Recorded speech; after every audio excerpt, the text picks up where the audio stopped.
Alors, imaginons la situation suivante. Un investisseur achète un magnifique appartement en Espagne. Il décide de le garder pour lui, tu vois, de ne le louer à personne et de le laisser totalement vide toute l'année. Ouais, le grand classique de la résidence secondaire. C'est ça. Eh bien, quelques mois plus tard, il reçoit un avis d'imposition sur les revenus de la part du fisc espagnol. Aïe, la fameuse surprise. Exactement. Et le pire, c'est que c'est parfaitement légal. C'est même systématique pour les non-résidents et c'est exactement le genre de surprise fiscale qui peut ruiner un projet mal préparé. Ah bah totalement.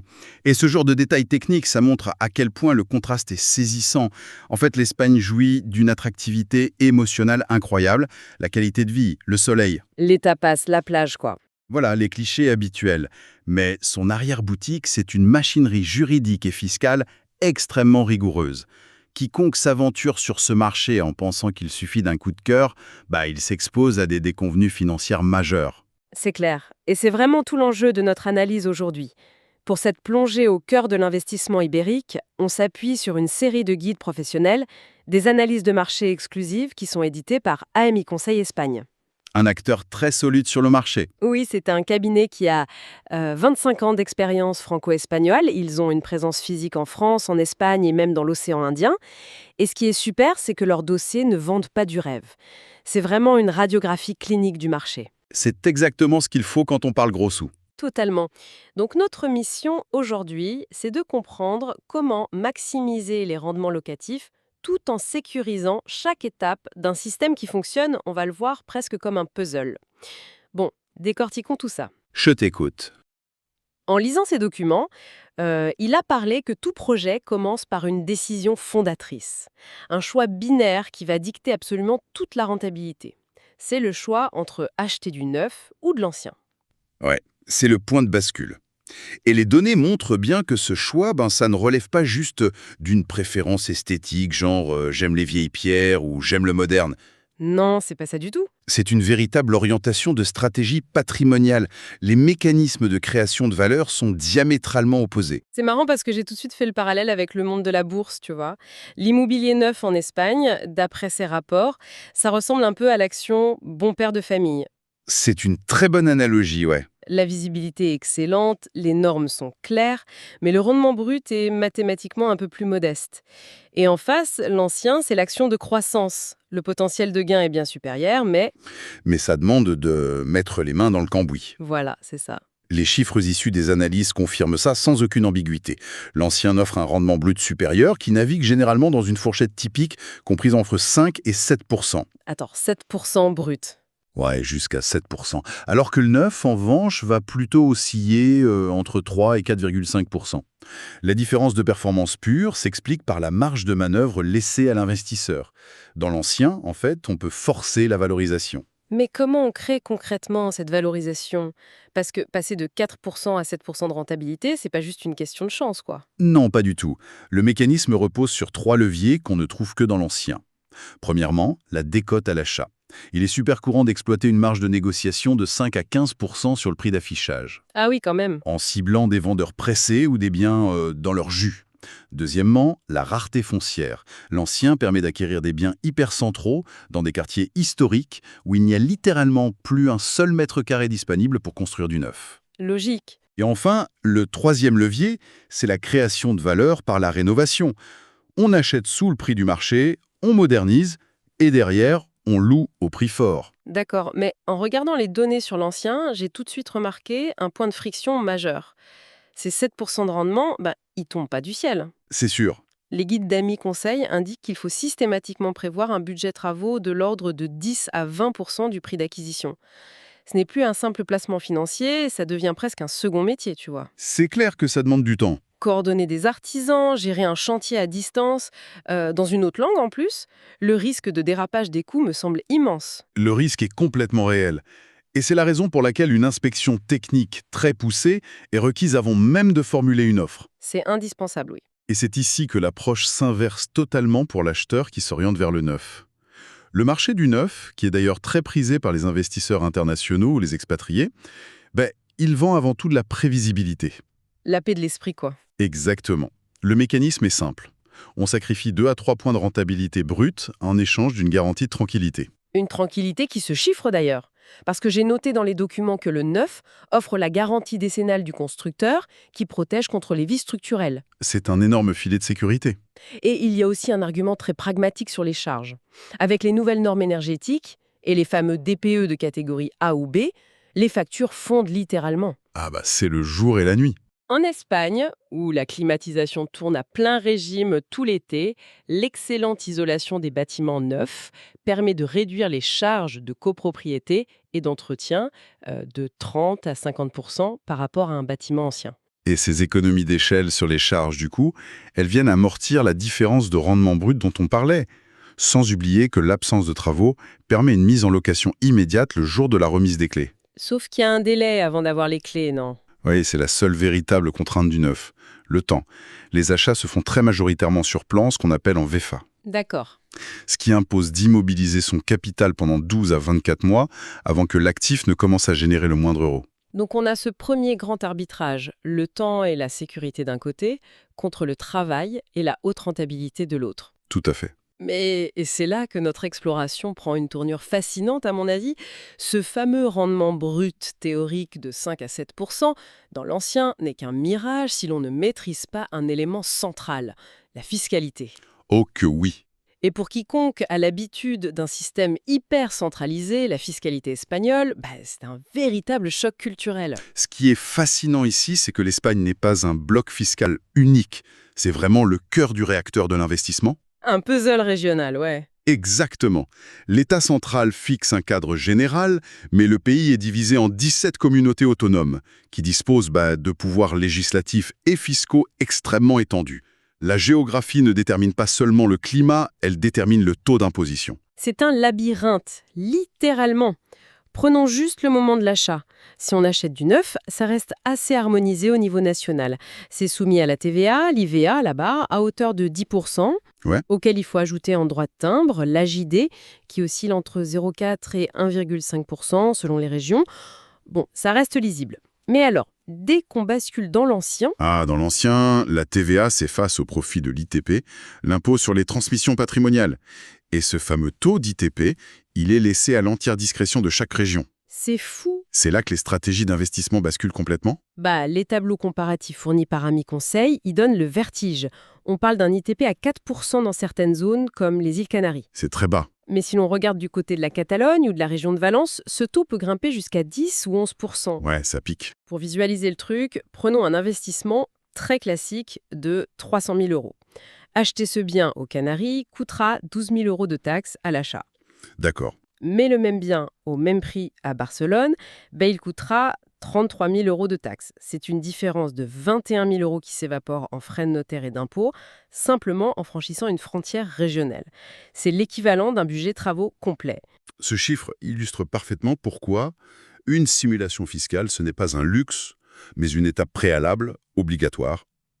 Et le pire, c'est que cette logique régionale se poursuit tout au long de la détention du bien. Oui, les taxes annuelles. Voilà, chaque année, il faut s'acquitter de l'IBI, c'est l'équivalent de la taxe foncière, qui varie de 400 à 1000 euros selon la valeur cadastrale, et de l'impôt sur le patrimoine. Même si je crois que de nombreuses régions appliquent une exonération jusqu'à 700 000 euros de patrimoine net, c'est bien ça. Oui, heureusement, il y a des exonérations, mais il faut les connaître.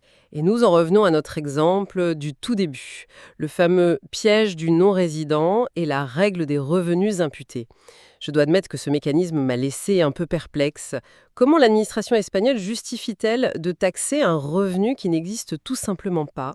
En fait, la logique de l'administration espagnole, c'est de considérer qu'un bien immobilier génère toujours une utilité, une sorte de jouissance pour son propriétaire, même s'il n'est pas monétisé. D'accord. Et pour éviter que des capitaux étrangers ne dorment dans des résidences secondaires totalement improductives pour l'économie locale, l'État a créé ce mécanisme. Donc, pour un investisseur résident hors d'Espagne, l'administration calcule un revenu théorique équivalent à 1,1% de la valeur cadastrale du bien et applique un impôt de 19% sur cette somme fictive. C'est dingue. Donc, si le bien est vide, on paie. Mais que se passe-t-il quand le bien est effectivement loué de manière classique et panne ? Est-ce que le statut du propriétaire change la donne à ce moment-là ?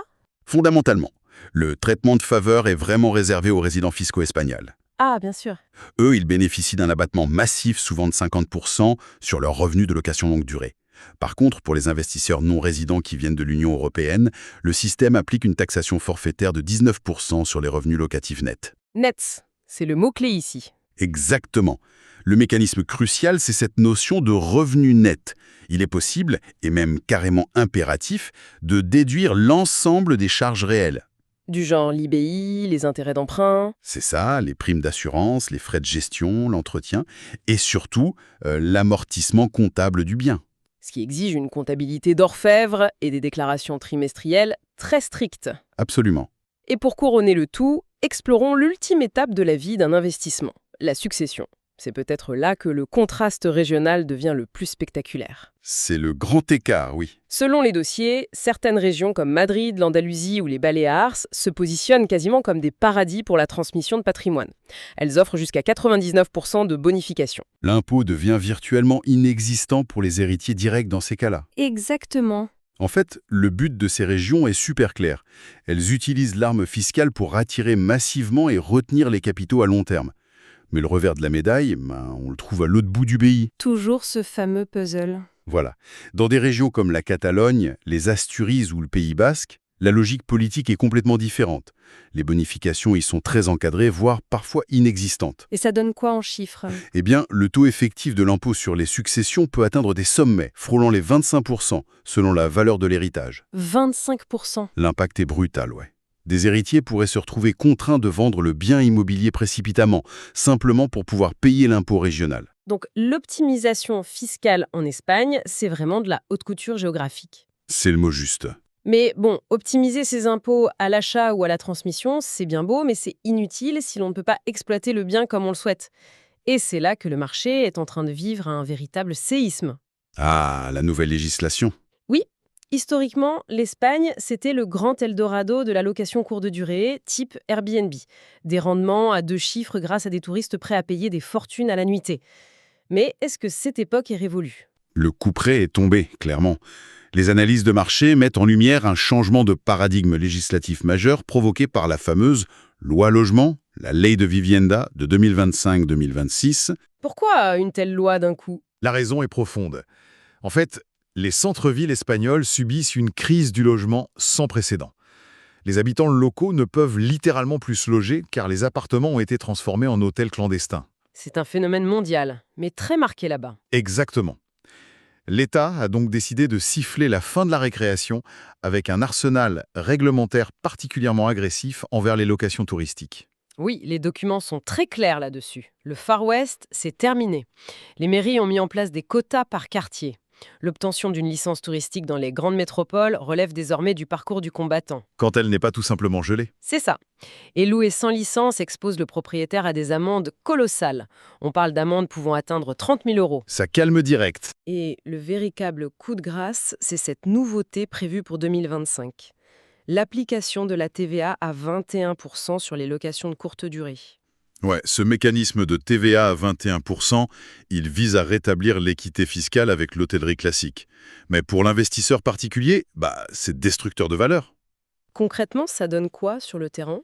Mathématiquement, imagine une nuitée à 100 euros. Soit l'investisseur rogne sa propre marge de 21 euros, soit il augmente son prix à 121 euros. Et s'il fait ça, il perd immédiatement en compétitivité face aux hôtels? Exactement. Et parallèlement à ça, la Ley de Vivienda s'attaque aussi à la location classique, dans ce que la loi définit comme les zones tendues. Des métropoles comme Barcelone, Madrid ou Valence, j'imagine? C'est en plein dans le mille. Dans ces zones spécifiques, le libre marché des loyers n'existe plus vraiment. Les augmentations lors des renouvellements de baux sont strictement plafonnées. D'accord. Elles sont décorrélées de l'inflation réelle pour s'aligner sur un indice de référence national qui est beaucoup plus bas. De plus, les droits des locataires ont été massivement renforcés. Ça, j'ai vu. Avec des baux dont la durée minimale obligatoire est portée à 5 ans pour un propriétaire personne physique et même à 7 ans si le bien est détenu via une société. Avec, en prime, un encadrement extrêmement rigide des procédures d'expulsion. En lisant ça, franchement, on pourrait croire que le marché devient un vrai repoussoir. Mais en réalité, le message sous-jacent est un peu différent.